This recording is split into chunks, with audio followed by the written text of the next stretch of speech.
The name Peter Broshoft cannot be separated from the existence of the colonial-era newspaper The LOCOMOTIEF, which continued to publish even after Indonesia's independence. He was a journalist and writer who lived from 1845 to 1921.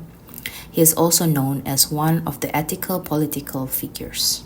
In 1887, he traveled to Java and wrote reports on the distressing conditions he observed. The most distressing condition for him was forced planting. He presented his reports with facts to 12 Dutch political figures. He led the LOCOMOTIEF but was unable to bring his ideas into reality. He could not improve the welfare of his employees. 1904, he returned to the Netherlands because he felt he had failed.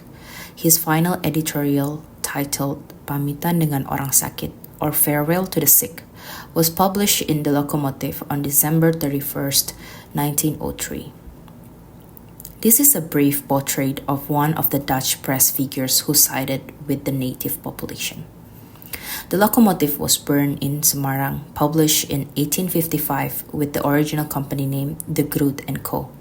They published the weekly newspaper Semarang Nieuws and Advertent Blad. After 12 years, it changed its name to the LOCOMOTIEF.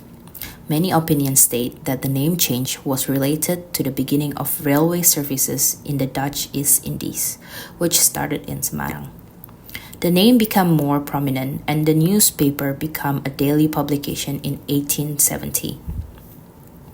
Under the leadership of C.E. van Kasteren, the newspaper's circulation increased. Subscribers were not only in Semarang, but also outside Java, with copies even sent to Amsterdam and Paris.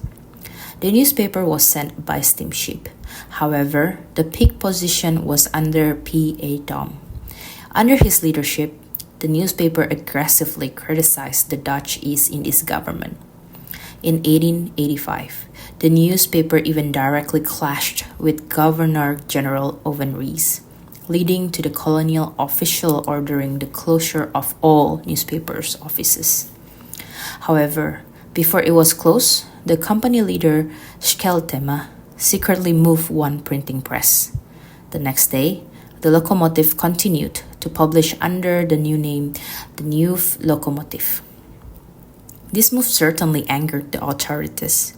He was pursued until he fled to Singapore. He was replaced by Broshoft, who remained critical but more humorous and cheerful.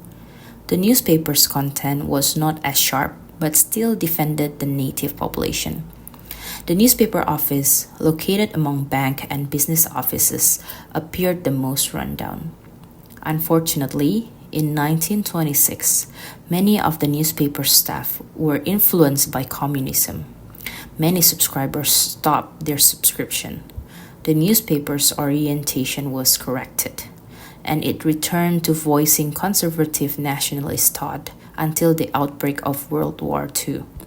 Unfortunately, this newspaper, which gave much voice to the struggle, had to close its final page on March 9, 1956, despite having surpasses 100 years of age.